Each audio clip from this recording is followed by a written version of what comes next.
자, 모의고사 민법 해설 한번 해보죠. 저번에 뭐 1회 모의고사 그 관계자들 이야기 들어보니까 과락도 조금 많이 나오고 해서 이야기를 좀 하던데 뭐 제 생각은 이렇습니다. 그 여러분들한테 이제 도움이 되는 게 그 최고의 목표이기 때문에 그 쉬운 조문들이 있죠. 그런 것들은 일부러 뭐 내지 않았습니다. 그리고 조금 조심을 요하는 것들, 뭐 조금 어렵더라도 중요한 거, 이런 것들 위주로 했기 때문에 혹시 뭐 성적이 나오지 않는다고 하더라도 전혀 뭐 실망하실 필요는 없고, 혹시, 그래서 뭐 모르는 걸 알게 되었다. 그래서 제가 말씀드린 거는 전부 그 중요한 것들이니까 그런 것들을 반복해서 하십시오. 2회 모의고사도 마찬가지입니다.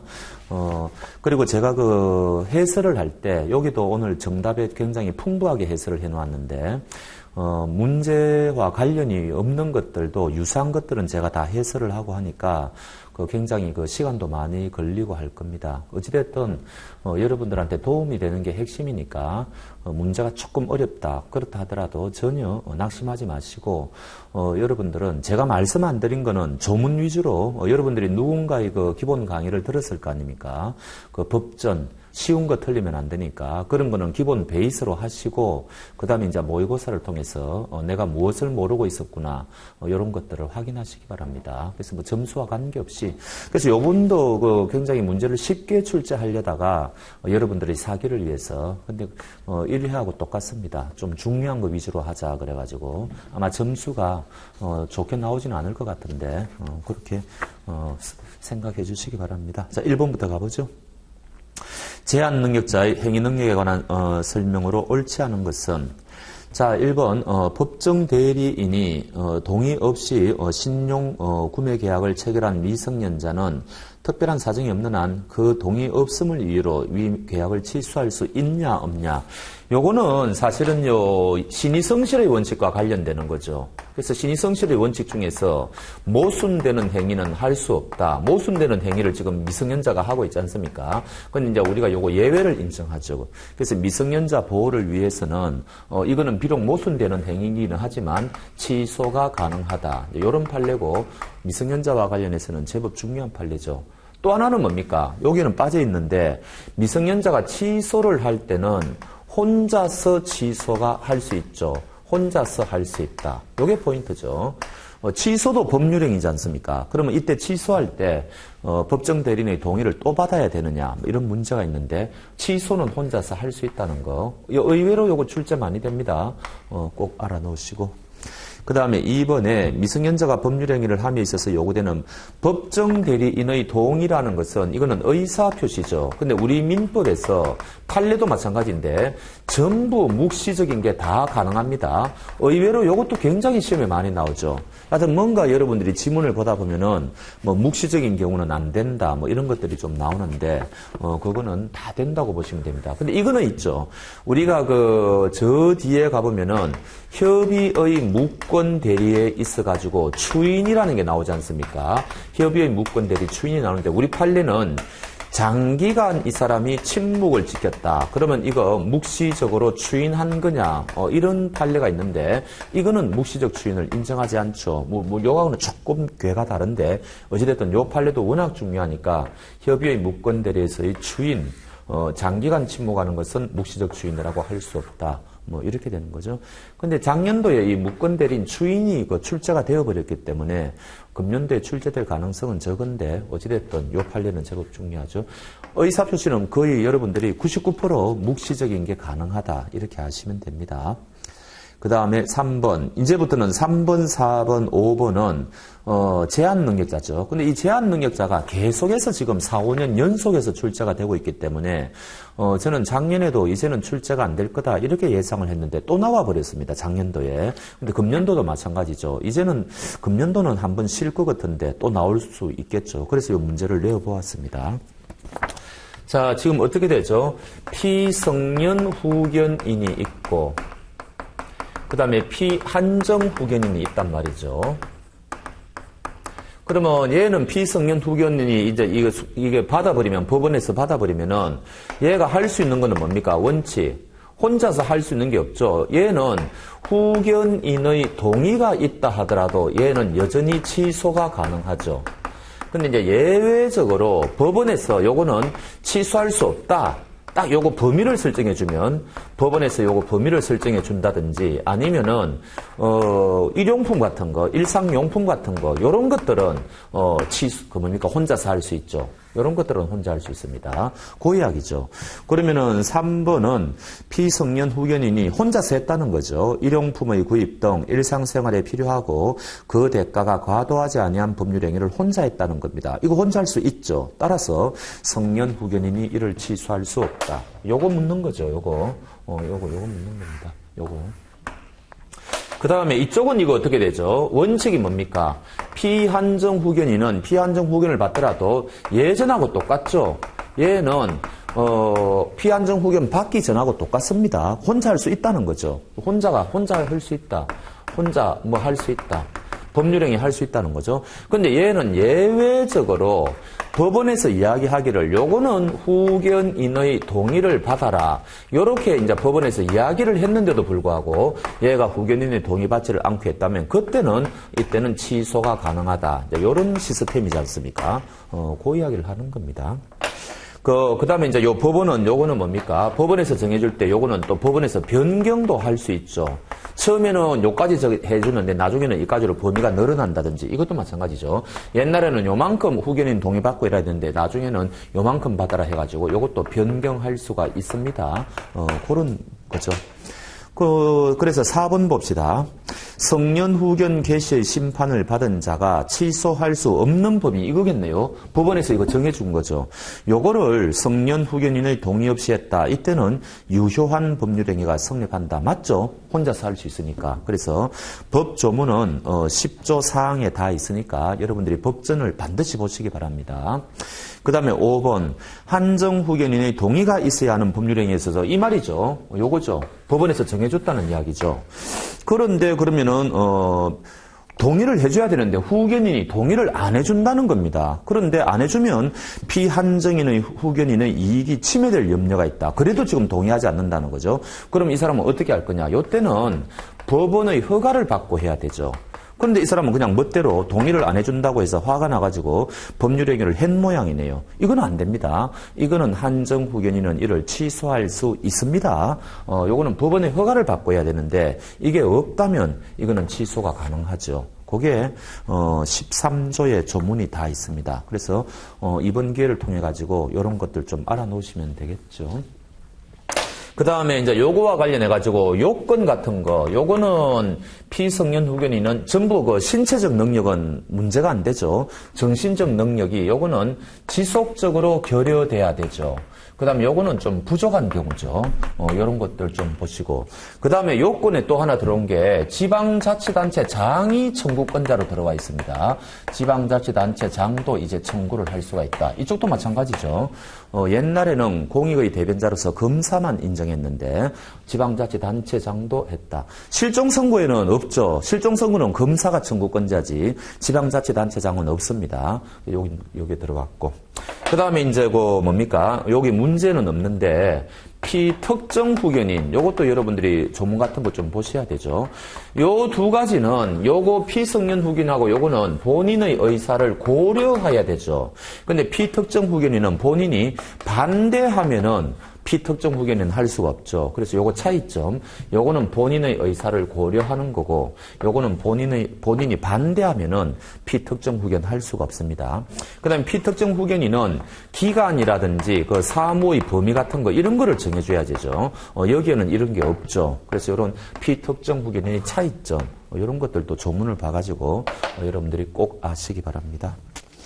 그 다음에, 지금 이 미성년자 파트는 요 정도 하면은 여러분들이 많이 되지만 혼자서 할 수 있는 게 뭐가 있느냐, 요것도 여러분들이 좀 보셔야 됩니다. 그래서 5조에 보면은 의무를 면한다든지 권리만을 취득한다. 그게 있죠. 그 다음에 6번에 보면은 처분을 허락한 재산이 나오죠. 그 다음에 8번에 보면은 허락받은 영업이 있죠. 요거는 뭡니까? 성년자와 동일한 취급을 하니까 법정 대리권이 없어지죠. 이런 것들이 굉장히 중요하죠. 법정 대리권이 소멸한다. 그 다음에 116조에 가보면은 대리인 혼자서 할 수 있죠. 요까지가 이제 민법 재산법이고 가족법에 가보면 유언 혼자서 할 수 있다. 17세는 돼야 된다. 이제 이런 것도 외우셔야 되고. 그 다음에 근로기준법에 가보면은 그 임금 청구 미성년자가 혼자 할 수 있다. 이런 것들이 굉장히 중요하죠. 그래서 임금 청구. 요게 또 시험에 많이 나옵니다. 이런 것들 다 같이 알아놓으시기 바랍니다. 자, 그러면은 여기 이제 혼자서 할 수 있는 거, 요거, 나중에 하죠. 이제 요 앞에 거는 요 정도로 합시다. 자, 이렇게 해서 1번이 끝났습니다. 2번은 우리 민법을 보면은 이 제한 능력자, 특히 미성년자가 굉장히 조문이 사방팔방에 흩어져 있습니다. 그거를 모아가지고 한 문제 내도 이렇게도 출제할 수 있고 또 설령 이렇게 출제가 안 된다 하더라도 여러분들한테 굉장히 이게 도움이 되거든요. 그래서 출제를 했습니다. 1번 의사표시의 상대방이 이를 받은 때 제한 능력자인 경우에는 그 의사표시로서 대항하지 못한다. 빨리 112조 한번 가보시죠. 112조를 냈는데 요것도 시험에 나올 수 있고 112조는 다만 해가지고 그 상대방의 법정 대리인이 의사표시가 도달한 사실을 안 후에는 그러하지 아니하다. 요 다만 이하도 출제가 잘 되니까 112조 꼭 한번 읽어보시기 바랍니다. 맞죠? 2번은 뭡니까? 저 뒤에 가가지고 소멸시효 정지사유죠. 요 소멸시효 정지사유가 요게 이제 4가지가 있는데 그 중에 하나가 미성년자가 포함되어 있죠. 요것도 충분히 출제가 될 수 있습니다. 뭐 한무제감으로 출제해야 하겠습니까만은 요런 경우에는 소멸시효가 정지된다 해가지고 나올 수 있으니까 그 2번에 소멸시효 기간 만료 전에 6개월 이내에 이 제한 능력자에게 법정 대리인이 없다 뭐 이런 거죠. 그때는 일시 소급해야 된다는 거죠. 그가 능력자로 되거나 법정 대리인이 취임한 때로부터 6월 이내는 시효가 완성되지 않는다. 자, 4가지 중에서 3가지는 6개월이죠. 그러나 1가지는 요게 1개월입니다. 요거 차이점. 요게 바로 천재지변이죠. 그래서 이런 것들은 꼭 정확하게 외워주셔야 되죠. 요 양자의 차이점. 요거 소멸시효 정지사유도 여러분들이 요 조문 다 보셔야 됩니다. 그 다음에 만듣고 3번은 뭡니까? 너무너무 중요한 거. 지금 A라는 사람이 무권 대리인이다. 근데 지금 B가 본인인데 요 사람이 추인을 거절했다. 자, 이럴 경우에 상대방 C가 있을 때 요 상대방하고 A 무권 대리인하고 뭔가 계약을 체결했을 거 아닙니까? 이때는 얘가 추인을 거절했기 때문에 이 무권 대리인이 책임을 져야 되죠. 책임을 져야 된다. 이때 요 상대방에게 선택권이 있죠. 우리가 둘 중 하나 골라 잡는 거를 선택채무라 그러는데 요때는 채권자에게 선택권이 있습니다. 원래 우리가 저 380조 저 뒤에 채권법에 가보면은 선택채권이 뭐 당사자 간에 아무런 말이 없으면 채무자에게 선택권이 있죠. 380조도 꼭 확인해 보시고요. 그러나 법률의 규정에 채권자라고 되어 있으면 그때는 채권자죠. 요게 바로 그 법률의 규정입니다. 그래서 요 선택권자가 상대방이라는 거 요게 시험에 너무너무 많이 나오죠. 그러면은 요 상대방은 요 A에게 책임을 물을 수가 있는데 이때 A가 만약에 미성년자라는 겁니다. 그럴 경우에는 책임을 물을 수가 없다는 조문이죠. 그래서 135조 요것도 여러 가지로 선택권이라는 점, 선택채권이라는 점, 그 다음에 미성년자일 경우에는 책임을 물을 수 없다는 점, 이런 것들 좀 보십시오. 자, 그러면은 3번 무권 대리인이 제한 능력자인 경우에는 상대방에게 책임이 없다. 맞죠? 그 다음에 4번은 뭡니까? 제한 능력자가 시효의 중단 효력이 있는 채무 승인은 혼자 살 수가 없죠. 이 사람에게 만약에 채무가 발생한다든지 갖고 있는 권리가 소멸한다. 채무가 발생하는 것은 어떤 겁니까? 유리한 계약을 체결해도 채무는 발생하죠. 언제 권리가 소멸됩니까? 변제를 수령하면은 권리가 소멸하죠. 그래서 이런 것들은 혼자서 못한다는 거죠. 특히 요거는 좀 학설 대립이 있지만 여러분들은 혼자서 못한다고 하십니다. 그럼 채무 승인도 마찬가지죠. 채무 승인을 하게 되면 소멸시효가 중단되니까 불리하죠. 이럴 경우에는 미성년자는 혼자서는 할 수가 없겠죠. 근데 4번은 할 수 있다라고 되어 있으니까 요게 틀렸다는 겁니다. 그 다음에 요거는 177조도 시험에 잘 나옵니다. 그 해설 보시면은 177조 시효 중단 효력 있는 승인에는 상대방의 권리에 관한 처분 능력이나 권한 있음을 요하지 않는다. 미성년자는 혼자서는 처분할 수 없으니까 요 소문에 들이맞죠. 그러나 그렇다 하더라도 관리 권한은 있어야 됩니다. 미성년자는 관리 권한도 없죠. 그러니까 할 수 없다는 거죠. 요 조문에 적합한 예가 뭡니까? 요게 부재자 재산 관리인이죠. 그래서 부재자 재산 관리인은 부재자의 채무에 대해서 승인할 수 있다는 거죠. 관리 능력은 있으니까 관련되는 거 그렇게 하시면 되고. 그 다음에 여러분들이 조금 제가 좀 더 해놨죠. 요 117조. 요 117조입니다. 제가 착각했네요. 116조는 대리행위의 하자죠. 117조. 대리행위를 미성년자가 혼자 할 수 있죠. 대리는 행위능력자임을 요하지 않는다. 이것도 행위능력자와 관련된 거고. 그 다음에 참고 415조. 이것도 굉장히 중요하죠. 이건 뭡니까? 우리가 연대 채무에 있어가지고 A, B, C 세 사람이 연대 채무자인데 상대방 갑이 이제 채권자다. 이럴 경우에 요 사람들에게 무슨 행위를 했을 때 우리가 절대적 효력이 인정되는 범위, 그거 시험에 단골 문제지 않습니까? 변제와 관련되는 거는 당연히 절대적 효력이 있겠죠. 그러면 변제의 전 단계인 변제의 제공, 그 다음에 변제의 제공과 관련되는 채권자 지체, 이런 것들은 당연히 절대적 효력이 있죠. 그 다음 두 번째가 뭐예요? 이경상 면동소이죠. 그래서 이경상 면동소, 이행의 청구, 경계계약, 상계, 면제, 혼동, 소멸시효 이런 거 우리가 공부하지 않습니까? 자, 이런 것들은 절대적 효력이 있다. 그런데 만약에 요 지금 415조는 A가 갑하고 얘가 하필이면 17세 미성년자가 되어서 요 사람하고 연대 채무 계약을 맺었는데 법정 대리인의 동의를 받지 않고 계약을 체결했다는 겁니다. 그럼 요 A는 요 계약을 취소할 수가 있죠. 취소가 가능합니다. 그럼 얘는 빠져나가죠. 그러면 요 취소한 게 요 사람들한테는 영향을 미치느냐 이 이야기 아닙니까? 근데 그 415조는 뭐라고 되어 있습니까? 영향을 미치지 않는다라고 되어 있죠. 그래서 요 415조는 별도로 외우셔야 됩니다. 요 계약이 무효나 취소가 되었을 때도 영향을 미치지 않는다. 즉 절대적 효력이 없다 이 이야기 아닙니까? 그래서 요때도 요 미성년자가 이제 나올 수가 있죠. 그런 조문이고. 그 다음에 4번은 보증인과 관련되는 거죠. 지금 A가 B에게 돈 1억 받을 채권자다. 그 다음에 요 사람이 채무자다. 그 다음에 C가 보증인이다. 이럴 경우에 1억에 대한 보증계약을 맺었다는 거죠. 근데 요 채무자는 요 1억에 대해서 취소권을 갖고 있다는 거죠. 그러면 얘가 17세 미성년자일 수가 있죠. 법정 대리인의 동의를 받지 않고 뭐 계약을 체결했다는 거 아닙니까? 그러면 취소권을 갖고 있는데 아직 취소권을 불행사하고 있다는 거죠. 그러면은 요 채권이 살아 있으니까 요 채권자는 C에게 청구를 하면은 이때 요 보증인은 이 사람한테 무조건 지급을 해야 되느냐 이 이야기죠. 근데 만약에 지급하고 난 뒤에 얘가 취소권을 행사해버리면은 보증인은 준 돈을 돌려받아야 되는데 돌려받는다는 보장이 없지 않습니까? 그래서 얘가 취소권을 갖고 있는데 행사를 하지 않을 때는 얘가 돈을 달라고 청구하더라도 지급을 안 해도 된다는 거죠. 거절할 수가 있다. 이런 조문이죠. 그게 4번입니다. 주 채무자가 채권자에 대하여 취소권 또는 해제권이나 해지권이 있는 동안은 보증인은 채권자가 청구가 들어오더라도 채무 이행을 거절할 수가 있다. 그 다음에 5번은 우리가 불법행위죠. 모든 미성년자가 책임 능력이 있는 것은 아니죠. 그래서 735조 미성년자가 타인에게 손해를 가한 경우에 그 행위의 책임을 변식할 지능이 없다는 말은 책임 능력이 없다는 이야기고 요럴 경우에는 배상의 책임이 없다. 그래서 사실은 요것뿐만 아니고 군데군데 좀 살펴보면은 미성년자가 관련되는 조문이 10개가 넘습니다. 근데 그 중에서 출제할 만한 거를 제가 추려가지고 소개를 해놓았죠.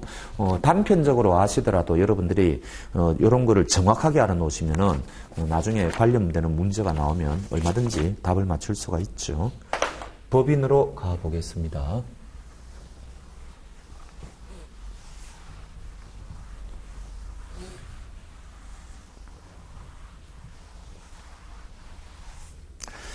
법인은 우리가 1회 모의고사에서는 35조 법인의 불법행위 책임을 집중적으로 봤죠. 자, 3번. 1번은 뭡니까? 우리가 법인을 설립할 때 주무관청의 허가를 받아야 되죠. 그 다음에 이 정관을 변경할 때도 주무관청의 허가를 받아야 되죠. 근데 우리 판례가 요거는 허가가 맞다 그랬죠. 자유재량이죠. 그러니까 허가 안 해줘도 원칙적으로 할 말이 없죠. 그런데 우리 판례가 요거는 뭐라 그랬습니까? 인가라 그랬죠. 요거는 요건이 갖추어졌는데 안 해주면은 소송의 대상이 되죠. 그러니까 요거는 인가라는 점. 요게 굉장히 이제 중요하다는 거죠. 그게 1번 이야기고 2번은 우리가 저번 시간에 했습니다. 이 법인의 대표자가 이제 관계가 이런 거죠. A 대표 기관이 있고 그 다음에 B 법인이 있을 때 E가 C에게 직무와 관련하여 750조 불법행위를 했을 때 이때 법인이 책임진다는 거 아닙니까? 이때 얘가 개인적으로 횡령을 하고 있다. 즉 대표권을 남용하고 있을 때도 이때도 직무와 관련되는 행위를 인정할 수 있을까? 요 이야기지 않습니까? 그래서 읽어보면은 법인의 대표자의 행위가 대표자 개인의 사리를 도모하기 위한 것이다. 지금 대표권을 남용하고 있다는 거죠. 또는 법령에 위배되고 있다. 이럴 경우에도 직무 관련성이 인정될 거냐? 뭐라 그랬습니까? 원칙적으로는 인정이 된다 그랬죠. 인정이 된다 그랬습니다. 따라서 법인이 책임을 져야 된다는 거죠. 법인 책임이 원칙이라고 그랬죠. 그러나 예외적으로 책임을 안 져야 되는 경우가 있죠. 요거는 계약 책임하고 불법행위 책임을 따로 불법행위 책임을 따로 나누어야 된다 그랬죠. 그래서 요거는 제가 저번 시간에 말씀드렸는데 조금 있으면 해설에 나올 겁니다, 아마. 자, 나중에 조금 이따 보시고. 자, 그래서 2번은 맞죠. 원칙적으로 진다는 거죠. 원칙적으로 직무 관련성이 인정되니까 원칙적으로 손해배상을 청구할 수 있다는 겁니다. 맞는 이야기고 그 다음에 3번도 굉장히 중요하죠. 청산 종결 등기가 격려된 경우에도 청산 사무가 종료되었다 할 수 없는 경우에는 여전히 법인은 소멸하지 않죠. 원래는 등기를 한 시점을 기준으로 법인이 소멸하는데 이 경우는 특수한 경우죠. 아직 사무가 남아있는 것을 모르고 청산 종결 등기를 했다면 그때는 등기 날짜를 기준으로 하는 게 아니라는 점 제법 중요한 판례입니다. 그 다음에 4번 청산 절차는 제3자의 이해관계에 중대한 영향을 미치기 때문에 강행 규정이다. 요거는 요번에 그 유치원 그 협회 있지 않습니까? 그게 결국은 해산되었지 않습니까? 그거와 관련되는 조문이 38조입니다. 빨리 한번 보시죠. 그래서 38조가 시험에 나올 수가 있고요. 법인의 설립허가의 취소, 목적 이외의 사업, 설립허가 조건의 위반, 기타 공익을 해하는 행위, 요거죠. 그 다음에 요거와 관련되는 게 저 뒤에 또 80조도 시험에 나올 수가 있습니다. 그럼 이 해산되는 법인의 재산은 어떻게 해야 되느냐, 뭐 그런 거죠. 자, 그럴 경우에 잔여 재산에 기속해가지고 정관으로 정한 자가 가져간다. 그게 없을 때는 이제 이양으로 가죠. 요런 것들 좀 보시고. 그 다음에 조금 중요한 게 92조도 중요합니다. 청산에서 제외되는 것은 채권자가 돈 못 받느냐? 그렇지 않다는 거죠. 법인의 채무를 완지한 후 아직 기속 권리자에게 인도하지 아니한 재산이 있다면은 거기에 대해서 변제받을 수 있습니다. 그래서 이런 조문들이 조금 원래는 이게 시험에 잘 안 나옵니다. 근데 이번에는 사회적인 이슈도 있고 하니까 한번 봐놓으시라는 거죠. 그 다음에 4번 청산 절차는 제3자의 이해관계 맞죠? 요거는 법인하고 조합을 비교하실 줄 알아야 돼요. 조합은 이게 해산이 되었을 때 법인은 어떻게 됩니까? 유한 책임이죠. 주주들은 사원들은 책임을 안 지죠. 그러나 이 조합원들은 무한대로 책임을 지죠. 그러니까 완전히 이게 달라지죠. 그러면은 요 법인은 채권자들을 굉장히 강력하게 보호해야 되겠죠. 그래서 요거는 강행 규정입니다. 법대로 해야 된다는 거죠. 해산, 청산 과정을. 그러나 이거는 조합원들이 끝까지 책임을 지니까 요거는 임의 규정이라는 거죠. 자기들이 법하고 다르게 할 수도 있다는 겁니다. 그래서 요 양자를 비교할 줄 아셔야 된다. 뭐 그런 이야기고요. 그 다음에 5번은 요거는 이제 참 유명한 판례죠. 옛날 판례가 출제가 될 수가 있습니다. 요 A 교회의 재산이 있을 것인데 요거는 요 교회 구성원들의 공동 소유니까 총유가 되죠. 근데 여기서 일부 신도들이 이탈되었다는 겁니다. 그럼 여기 이탈 이제 만약에 B로 이제 이탈이 되었을 때 요 기존 재산은 누구 거냐 지금 이 이야기 아닙니까? 그럼 우리 판례가 예전 판례는 뭐라 그랬습니까? 남아 있는 A와 지금 나간 B가 A와 B의 총유라 그랬죠. 예전 판례입니다. 근데 이제 지금 판례는 뭡니까? A의 총유 아니면은 B의 총유라는 거죠. 둘 중 하나라는 거죠. 그러면 이거 뭘 가지고 판단하느냐? 교회 신도들이 나온 게 3분의 2 이상이 되면은 왜 3분의 2인 거 하니까 정관 변경하고 똑같다고 보는 거죠. 3분의 2 이상이면 이거는 B의 총유다. A의 총유가 아니라는 거죠. 그러나 3분의 2가 안 된다면은 요거는 A의 총유다. 이제 이렇게 되는 거죠. 그래서 3분의 2 가지고 나눈다. 그래서 시험에는 옛날 판례를 이제 낼 수가 있겠죠. 그래서 5번 교회의 일부 교인들이 집단적으로 교회를 탈퇴한 경우에 종전교회의 재산은 분열 당시의 교인들이란 말은 이겁니다. 이거 이야기하는 거죠. 그러니까 틀렸다는 이야기죠. 그게 아니고 해설 보시면은 종전교회 3분의 2 이상으로 탈퇴했다면은 종전교회 재산은 탈퇴한 교회 소속 교인들의 총유로 본다. 좀 외우시면 되겠죠.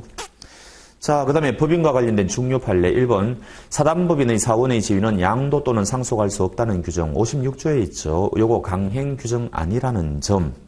그 다음에 2번은 뭡니까? 우리가 저번 시간에 62조 이사는 특정 사물을 위임하게 할 수 있지 포괄적으로 다 전체를 위임할 수는 없다 그랬죠. 요거는 권리 능력 없는 사단에도 그대로 적용된다는 겁니다. 그래서 비법인 사단의 대표자는 청관 또는 총회 결의로 금지하지 아니한 사항에 한하여 파인으로 하여금 특정한 행위를 대리하게 할 수 있을 뿐 비법인 사단의 재반 업무 처리를 포괄적으로 위임할 수는 없다. 그 다음에 3번은 유언으로 재단법인을 설립할 때는 해가지고요. 그거는 4번하고 같이 봅시다. 4번을 먼저 봅시다.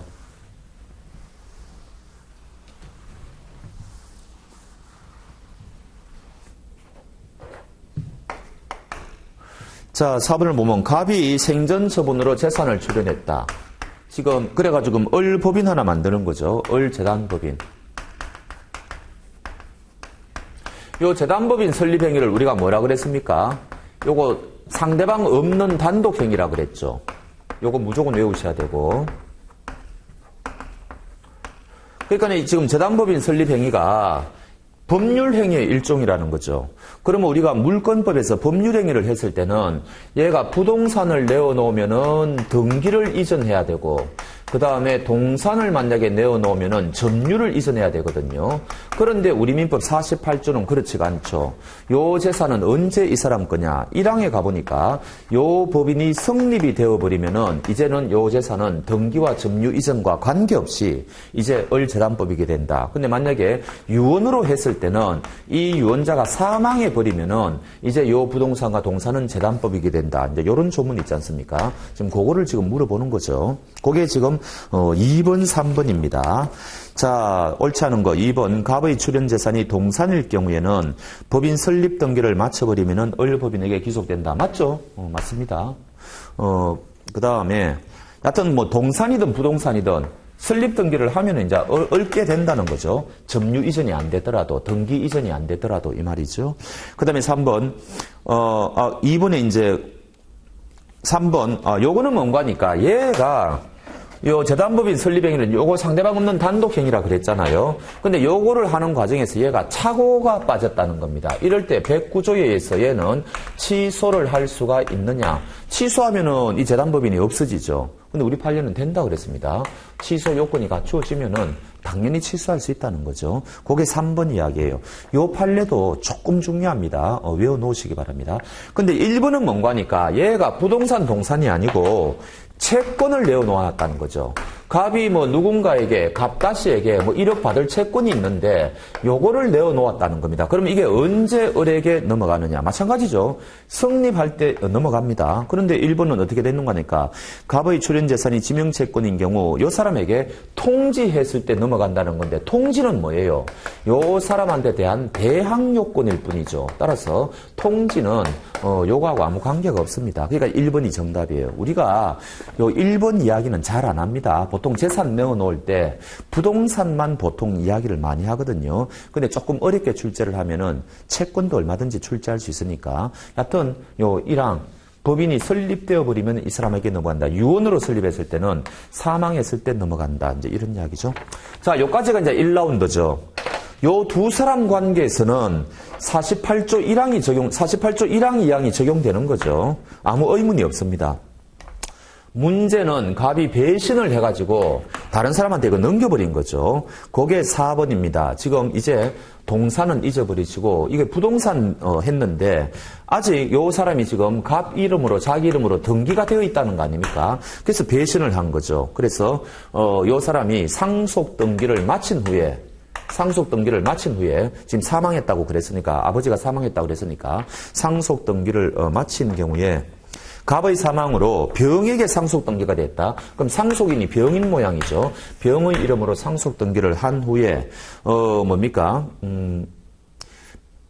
상속 등기가 됐다 하더라. 아직 팔아먹지를 안 했네요. 그러면은 이거는 얘 이름으로 상속 등기를 마쳤다고 하더라도 여전히 을 거죠. 등기와 관계가 없지 않습니까? 사람만 바뀌었을 뿐이지 옛날 관계는 똑같죠. 그러니까 4번은 당연히 을 법인의 소유입니다. 여기까지는 아직 요게 1라운드고 이제 5번이 2라운드죠. 이 팔아먹은 거죠. 4의 경우에 상속인 병이 부동산을 정에게 처분해가지고 요 사람에게 등기가 넘어갔다면 이 부동산은 누구 거냐? 우리 판례는 요거하고 요거를 달리 보고 있죠. 원래는 얘는 무권리자죠. 이 얘 거라 그랬지 않습니까? 그럼 무권리자가 부동산 팔아먹었을 때는 등기의 공신력이 인정되지 않으니까 얘는 소유자가 될 수 없는 게 원칙인데 우리 판례는 예외를 인정해가지고 얘가 소유자라고 그러죠. 어른 정에게 대항할 수 없다. 이렇게 이야기합니다. 그러니까 5번은 맞는 이야기죠. 요거는 무조건 외우셔야 됩니다. 예외적인 판례다. 이렇게 외우셔야 됩니다. 그래서 우리 판례는 대내적인 관계, 대외적인 관계를 구분해서 보고 있다. 그래서 정답은 1번이 되겠네요. 자, 그거를 기초로 해가지고 우리가 3번에 해설 한 번 더 봅시다. 3번에 3번 법인 중요 판례 유언으로 재단법인 설립할 때 제3자에 대한 관계에서는 요 이야기죠. 출연재산이 부동산인 경우에는 그 법인의 귀속에 법인의 설립 위에 등기가 필요하다. 그런데 재단법인이 그와 같은 등기를 얘가 마치지 않고 일로 등기가 넘어갔다는 이야기죠. 그렇다면은 요 사람에게는 대항할 수가 없다. 그러니까 얘가 소유자다. 이렇게 이제 이야기하고 있죠. 그게 3번입니다. 그 다음에 4번은 이 정관의 법적 성격이 뭐냐. 우리 판례는 요거 자치법규라 그랬습니다. 요거 외우셔야 돼요. 왜냐하면은 노무사협회가 있는데 지금 정관이 있는데 나중에 시험에 합격한 사람들이 막 자꾸 들어오면은 이 사람들도 기존 정관에 다 구속이 되지 않습니까? 그럼 이게 뭐냐? 이게 계약이라면 이 사람들은 구속력이 없겠죠. 근데 새로 들어온 사람들에게 자꾸 효력이 미치는 걸로 봐서 요거는 자치법규라고 봐야 된다. 그러면 이 정관이 애매모호했을 때 요거를 해석을 해야 되는데 어떤 식으로 해석을 해야 되느냐? 자치법규, 법이라는 것은 법규 해석 방법이 따로 있습니다. 엄격하게 해야 되는 거지. 이 사람들이 총회 열어가지고 이 조항은 이렇게 해석하자 될 문제가 아니라는 거죠. 4번은 그 이야기죠. 그래서 사원총회의 결의에 의한 해석은 구속력이 없습니다. 이것도 조금 중요하고. 자, 대표권 남용 요 이야기죠. 자, 대표권을 남용하여 맺은 계약은 요거는 뭡니까? 원래는 효력이 있는데 예외적으로 요 예외가 있네. 여기 이제 무효인 경우가 뭐예요? 요게 무효인 경우가 요게 107조 1항 단서 유추적 경설이죠. 요 사람이 지워버렸네. 횡령한다는 사실을 알았거나 알 수 있었을 때죠. 그게 대표권 남용의 A번입니다. 그 다음에 요 불법행위. 원래는 법인이 책임을 져야 되는데 예외적으로 책임을 안 져도 되는 경우는 뭐냐? 이때는 요 상대방이 저 사람이 횡령을 한다는 사실을 알았거나 요때 이제 요거하고 차이점이죠. 중과 실로 몰라야 된다고 제가 1회 모의고사 할 때도 굉장히 강조드렸죠. 그게 B번 이야기입니다. 그 다음에 그러면 이제 거꾸로 얘가 만약에 경과실이 있다면 어떻게 됩니까? 그러면은 요 상대방 B는 요 대표 기관은 지금 얘가 횡령을 하고 있죠. 횡령을 하고 있다는 말은 얘가 고의가 있다는 이야기 아닙니까? 근데 얘는 지금 경과실이 있으니까 과실이 있는 거죠. 지금 그 이야기예요. 그래서 10번 법인에 대한 손해배상 책임 원인이 대표 기관의 고의적인 불법행위라고 하더라도 피해자에게 그 불법행위 내지 손해발생에 과실이 있다면은 과실상계할 수 있다는 거죠. 요거는 왜 이런 판례가 나오는 거니까? 원래 얘가 지금 고의범이지 않습니까? 그런데 얘가 뭐라고 주장하는 거니까 너에게도 과실이 있으니까 내가 다 못 물어주겠다. 우리 과실상계하자는 거거든요. 이거는 원래는 안 돼요. 고의범이 자기가 상대방이 실수하는 거를 딱 포착을 해가지고 그거를 이용해가지고 거래해놓고 야 과실상계하자. 이거 좀 이상하잖아요. 그래서 원래 고의범은 상대방의 과실을 이용했을 때는 과실상계가 안 돼요. 요거 외워놓으십시오. 따로 적어놓으시든지. 그런데 법인의 경우에는 책임의 주체가 법인이지 얘는 아니지 않습니까? 그래서 이때는 예외적으로 과실상계를 할 수 있다는 이야기예요. 그게 지금 12번 이야기입니다. 어찌됐든 조금 어려운데 얘가 경과실이 있을 때는 과실상계 할 수 있다는 점. 우리가 요번에 하도 응시자도 많고 민법이 다른 시험 과목은 어렵게 출제할 만한 게 만만치 않으니까 민법이 상대적으로 좀 어렵게 나올 거다 이런 말들이 있죠. 근데 그거는 해마다 나온 이야기입니다. 해마다 나온 이야기인데 우리가 조금 지금 출제할 만한 것들은 지금 다 건드려 보자는 이야기죠. 자, 그게 지금 10번이고 그 다음에 6번은 뭡니까? 이게 재단법인이 있는데 요게 지금 기본 재산이 있습니다. 근데 요 기본 재산을 다른 사람한테 처분한다는 거죠. 아니면은 외부에서 이게 다른 재산이 더 들어옵니다. 이걸 뭐라고 표현하고 있습니까? 다른 재산을 편입이라고 그려놨죠. 더 들어온다는 거죠. 이럴 경우에는 처분과 편입은 정관 변경을 수반하죠. 정관 변경을. 그럼 정관 변경을 일어나기 위해서는 주무관청의 허가가 있어야 되지 않습니까? 요거는 우리 판례가 인가의 의미라 그랬죠. 우리가 아까 2번인가 문제에서요. 그래서 결론은 뭔가 하니까 기본재산 처분할 때 또는 기본재산의 편입이 들어올 때 주무관청의 허가가 필요하다는 겁니다. 재단법인은 아주 어렵죠. 쉽게 편입과 처분을 할 수가 없다는 이야기입니다.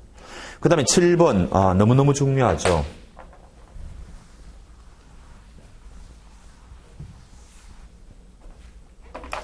대표권 제한이 있다.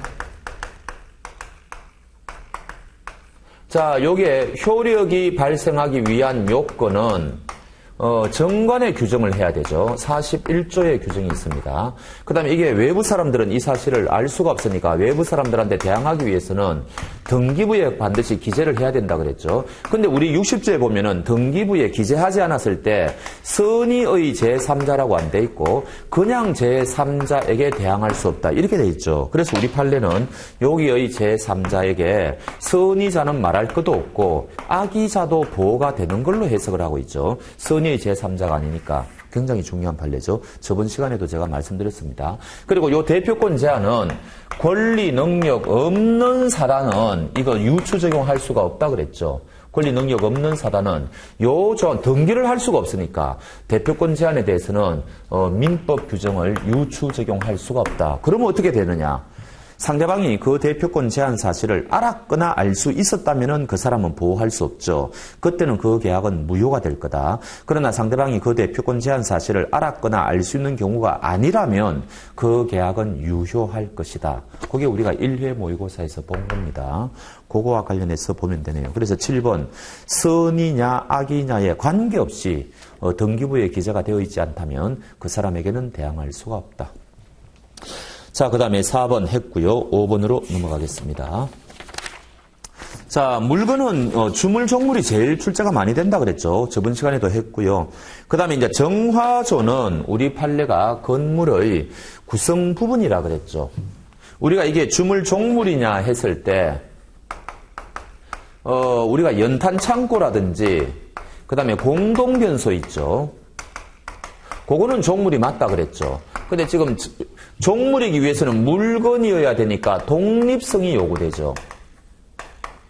그래서 요거는 이제 우리 판례가 종물이라고 했는데 지금 보시는 것처럼 정화조는 우리 판례가 뭐라고 이야기했는 거니까 구성요소라고 이야기했다는 거죠. 하나 더 알아놓으시면은 우리가 건물을 정축하지 않습니까? 그것도 우리 판례는 이 구성요소라고 봐요. 그래서 요런 경우에는 요거는 뭡니까? 독립성이 없으니까 종물이 아니라는 거죠. 요거는 종물이 아니다. 이렇게 해석을 하죠. 자, 그래서 1번은 맞고요. 그 다음에 2번은 뭡니까? 건물이 양도되는 것은 우리 주물 종물 이론은 주된 권리가 넘어가면은 종된 권리도 따라간다. 요게 유추 적용되는 거죠. 권리하고 관계에서도 주물 종물 이론은 유추 적용된다. 그러면 여기 건물 소유권이 넘어가면은 여기에 있는 건물에 대한 대지에 대한 임차권 내지 지상권도 같이 따라갈 것이다. 요 이야기죠. 그러니까 이거 맞는 이야기죠. 자, 그 다음에 3번 넘어가기 전에 주물종물 이론은 뭐라고요? 주물종물 이론은 임의규정이다. 이것도 꼭 아셔야 되죠. 시험에 굉장히 자주 나옵니다. 임의규정이다. 그 다음에 만약에 요게 원본 채권이 넘어갔다. 그러면은 이자 채권도 넘어가야 되겠죠. 그러나 이자 채권 중에서 이미 변제기가 도래된 이자 채권은 요거는 독립성이 있으니까 넘어가지 않는다 그랬습니다. 요거는 뭡니까? 같이 가지 않는다. 요거는 특약이 있어야만 넘어간다. 이 굉장히 중요한 판례라 그랬죠. 그래서 원래는 주물종물 관계 이론이기 때문에 이자 채권이 같이 넘어가야 되는데 이자 중에서 이미 변제기가 도래한 이자는 넘어가지 않는다. 독립성이 있으니까. 이게 넘어가기 위해서는 특약이 있어야 된다. 그런 것들이 중요하죠. 그 다음에 이제 4번은 요거 외우십시오. 우리가 채권법에 가면은 특정물 채권이 나오지 않습니까? 이게 특정물이냐 아니냐. 이거는 이 사람이 찍는 거죠. 제가 그 대리점에 가가지고 오비 맥주가 굉장히 많이 있는데 요중에 요거 배달해 주세요. 그러면 그게 특정물이 되어버리죠. 그래서 특정물인지 여부는 당사자의 의사에 의해서 결정이 됩니다. 그러나 이 물건이 대체할 수 있는지 대체할 수 없는 것인지 요거는요 거래관념으로 결정이 됩니다. 대체물인지 여부는 이게 어디서 중요해요? 대체물인지 여부는 소비대차의 목적물이 대체물이죠. 그래서 소비대차의 목적물을 우리는 대체물이라고 한다. 그렇죠? 그 다음에 5번. 요거는 옛날 판례지만 지금도 이상하게 이 판례가 시험에 출제됩니다. 임야 내에 자연석을 조각하여 제작한 석불은 이제는 토지하고 따로 팔 수가 있죠. 독립한 소유권의 대상이 될 수 있다. 6번 반사회적 법률행위로 가보겠습니다.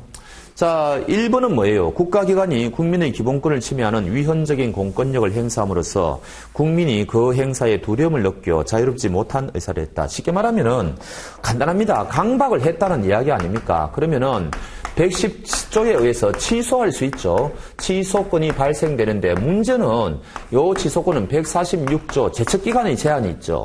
그래서 제척기간의 제한이 있다. 안 날로부터 추인할 수 있는 날로부터 3년이죠. 추인할 수 있는 날로부터 3년.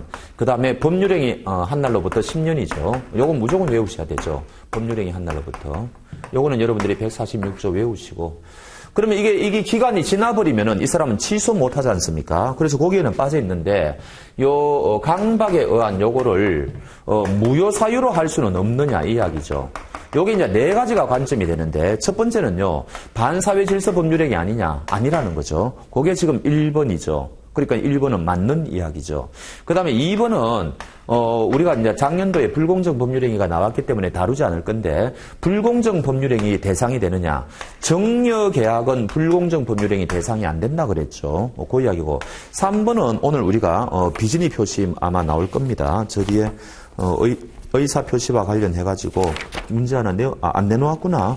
3번 보시면은, 안 내놓았네요. 그럼 지금 말씀드리죠.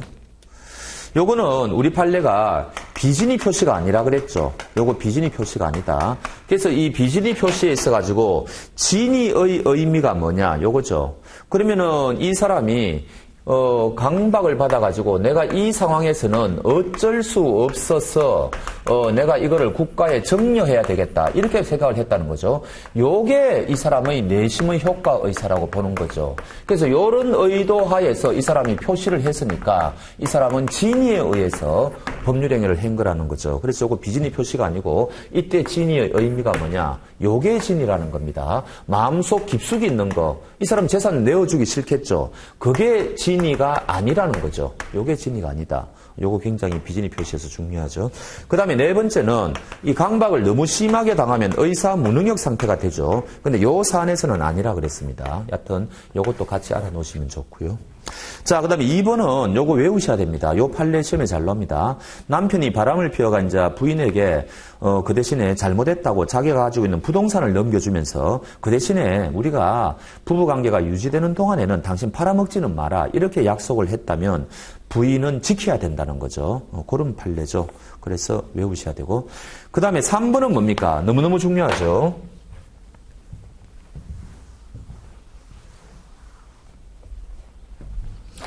우리가 103조 반사회질서 법률행위, 104조 불공정 법률행위, 그 다음에 126조 표현대리에 있어서도 우리가 정당한 이유가 이제 요구되죠. 선의무과실하고 이제 똑같은 의미라고 우리는 일반적으로 이제 해석을 하죠.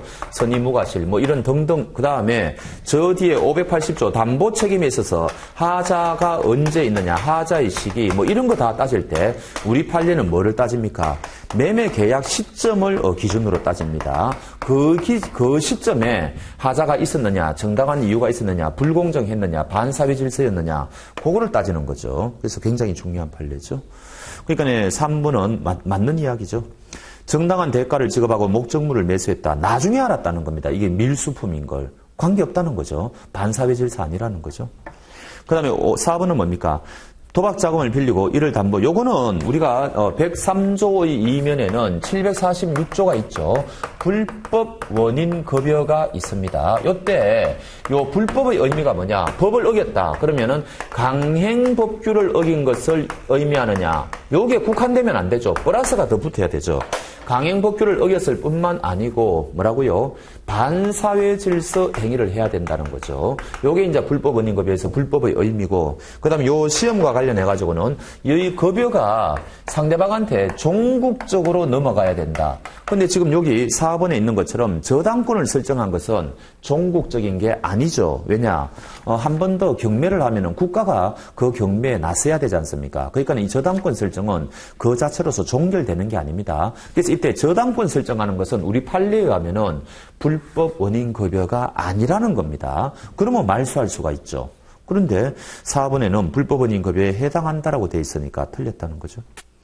5번은 예전에는, 요즘은 앞으로 판례가 바뀔지 모르겠는데 예전에는 세금 가지고 우리나라는 굉장히 탈세율이 그게 높았지 않습니까? 그래서 판례도 굉장히 세금에 대해서는 관대한 편입니다. 그 이야기죠. 양도소득세 일부를 회피할 목적으로 매매계약서에 실제로 거래한 가액보다 낮은 금액을 매매대금으로 기재했다. 이거 반사회질서 아니라는 거죠. 자, 참고 한번 보십시다. 동기.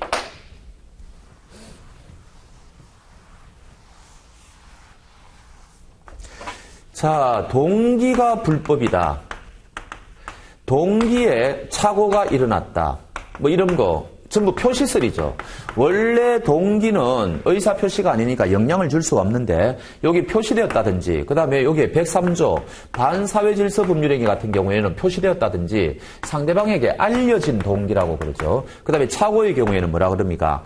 상대방이 유발한 거, 이런 거는 예외적으로 취소할 수가 있죠. 그래서 동기의 불법, 동기의 착오, 그거하고 관련된 거죠. 그러니까 1번은 맞는 이야기죠. 원래는 동기는 영향을 미치지 못하는데 표시되었거나 알려진 경우에는 그 법률행위가 무효가 된다는 거죠.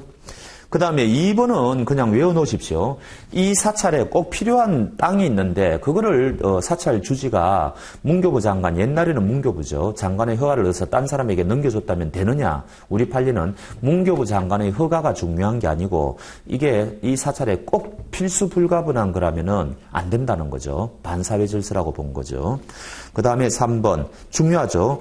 도박 채무를 변제하기 위해서 내가 채권자에게 부동산 팔아라고 대리권 줄 거니까 팔아서 돈 가져가라 이렇게 했다는 겁니다. 그럼 그거는 되느냐? 된다는 게 우리 판례죠. 대리권 수여는 무효가 아니라는 겁니다. 도박 채무는 반사회 질서니까 무효지만 대리권 수여는 무효가 아니다. 이렇게 되는 거죠. 그 다음에 5번, 요거는 뭡니까? 비자금. 우리가 신문에 많이 나죠. A 기업이 B 자금을 조성했다. 그런데 A 이름으로 은행에 예금하면 들통날 거니까 B라는 명의인의 이름으로 빌려가지고 은행에 예금했다. 이 은행 예금 계약은 유효인가 무효인가? 유효라는 거죠. 유효라는 겁니다. 그래서 5번 반사회적 행위가 아니라는 겁니다. 벌금은 내겠죠. 그 다음에 7번으로 넘어가겠습니다. 의사표시와 관련된 판례. 자, 요거는 이 1번은 명의대여한 경우에 두 가지 경우가 있습니다.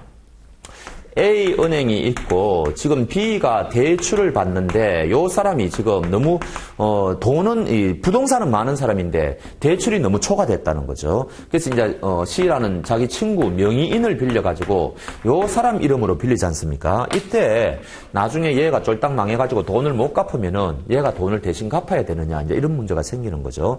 그러면 얘는 어떻게 주장하는 거니까 자기는 비진이 의사표시를 했다고 이렇게 주장을 한다는 거죠. 왜냐하면은 그냥 명의만 빌려줄지 갚을 생각은 없었다. 그런데 은행도 그 사실을 알았거나 알 수 있었지 않느냐. 그러니까 우리의 대출 계약은 무효다. 이렇게 주장하는 거죠. 이때 우리 판례는 비진이 의사표시가 아니라 그랬죠. 갚아야 된다는 겁니다. 명의를 빌려줬을 때는 최악의 경우에는 갚을지도 모른다. 이런 미필적 생각이 있었으니까.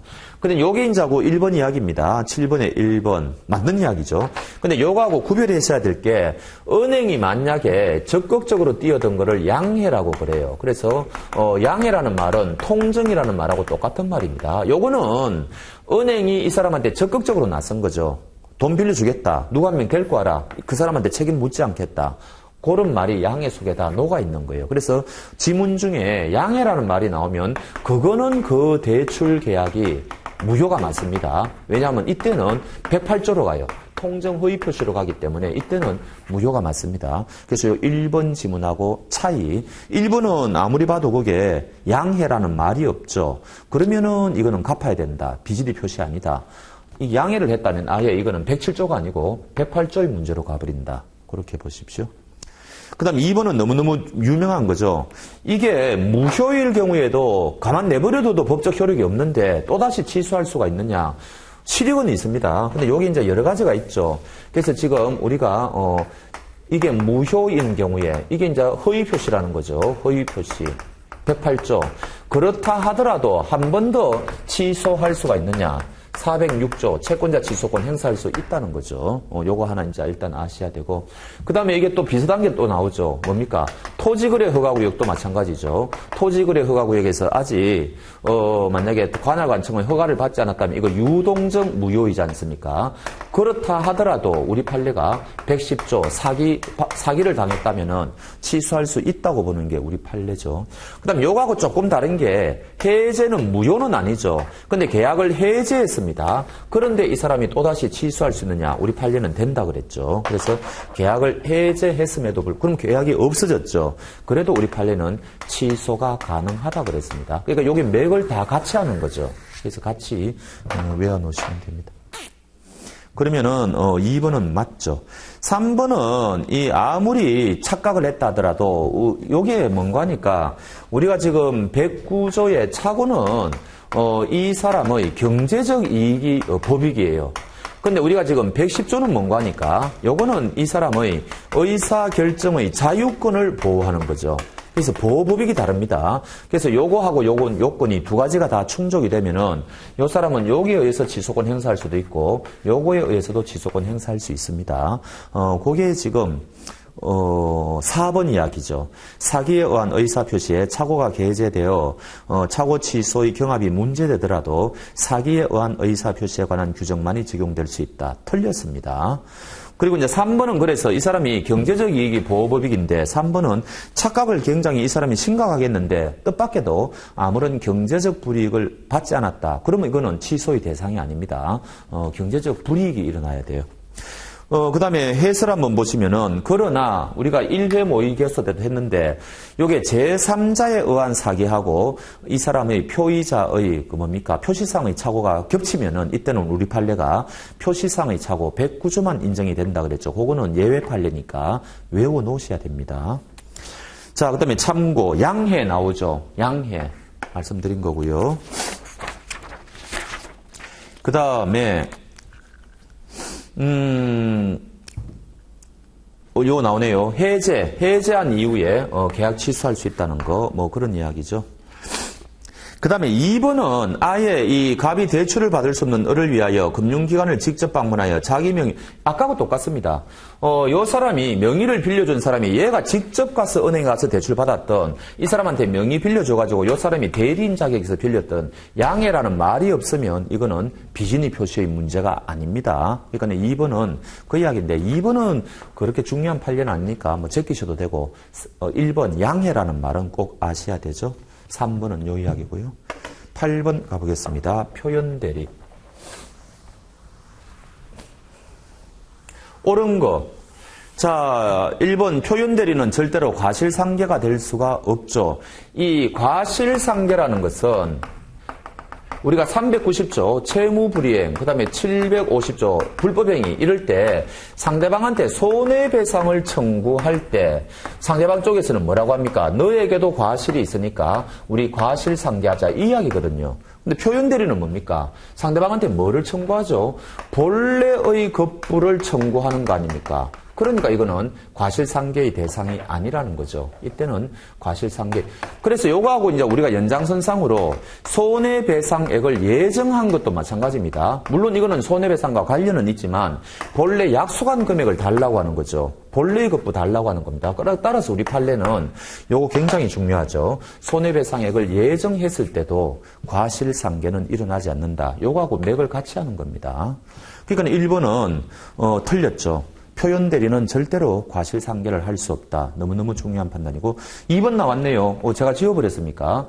103조, 104조, 표현대리 이런 거는 매매계약 시점을 기준으로 정당한 이유를 판단한다 그랬죠. 그 이후 사정은 고려할 필요가 없다 그랬습니다. 요거는 일부 학자들이 주장하는 거거든요. 근데 여기에는 매매계약 이후, 성립 이후 사정도 고려해야 된다고 되어 있으니까 틀렸죠. 3번 대리권 소멸 후의 표현대리에 관한 민법 규정은 법정대리인 적용되죠. 우리가 1회 할 때 했죠. 법정대리인의 표현대리가 적용되느냐. 125조, 126조, 129조 다 요거는 아니죠. 126조, 129조는 적용되고 요거는 안 된다 그랬죠. 복대리는 다 적용된다 그랬죠. 요거는 무조건 외우셔야 되죠. 그러니까 3번은 틀렸습니다. 복대리 4번도 틀렸고요. 그 다음에 5번은 뭡니까? 표현대리는 어디까지나 무권대리의 일종이죠. 그래서 만약에 법정에서 표현대리를 주장했다면 이 사람은 무권대리를 주장한 거죠. 그러면 판사는 유권대리는 심리하면 안 됩니다. 그 이야기죠.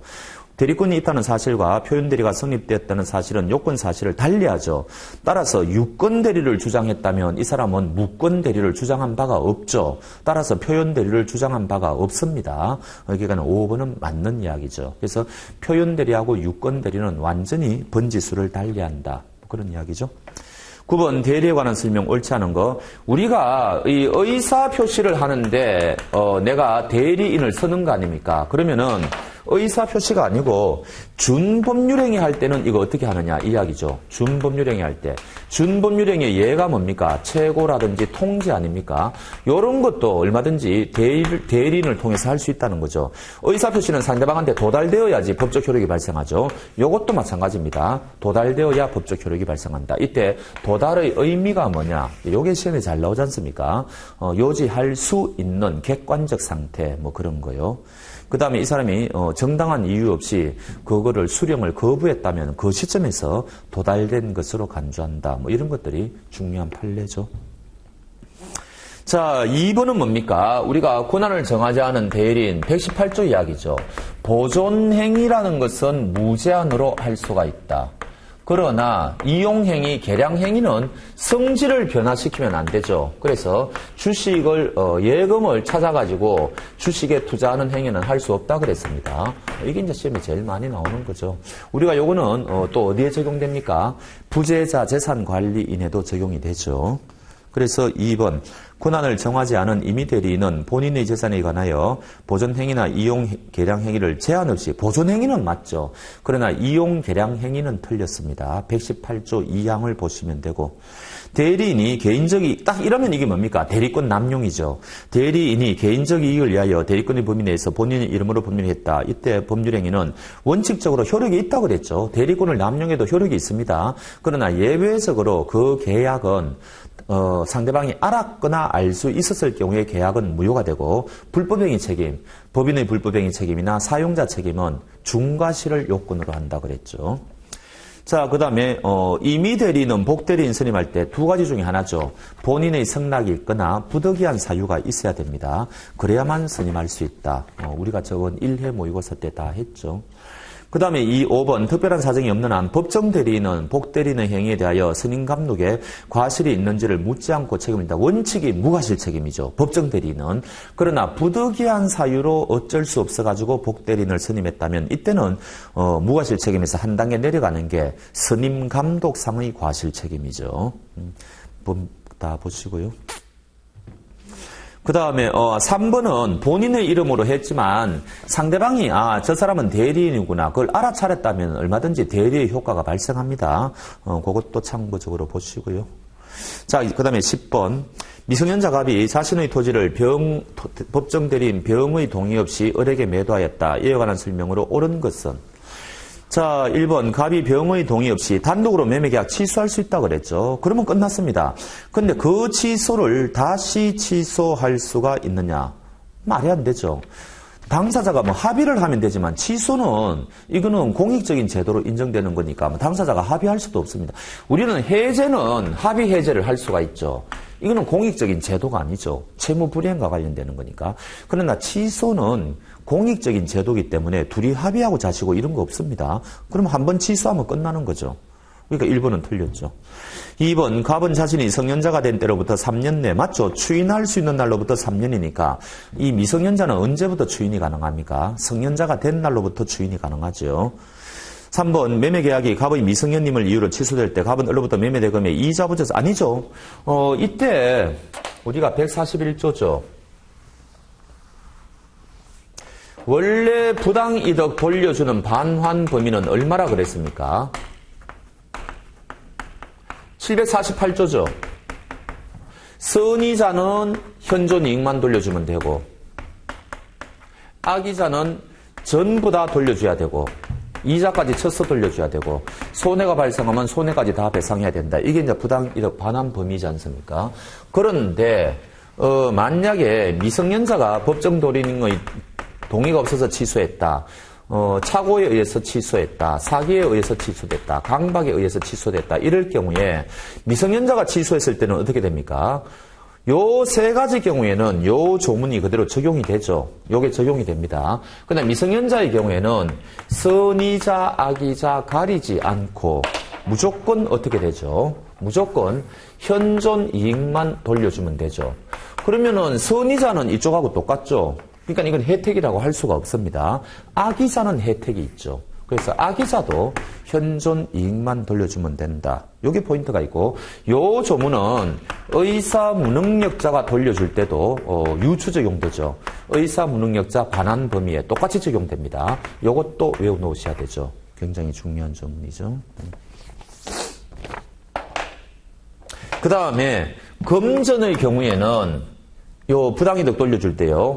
금전의 경우에는 현존하는 것으로 전부 추정이 됩니다. 전부 돈이 다 지금 소비를 했다 하더라도 전부 전액이 전부가 다 있다고 추정이 됩니다. 그러니까 소비한 사람은 자기가 일부 소비했기 때문에 없다는 것을 입증해야 된다는 거죠. 금전의 경우에는 일단 다 있는 걸로 추정이 됩니다. 그것도 하나 알아놓으시고요.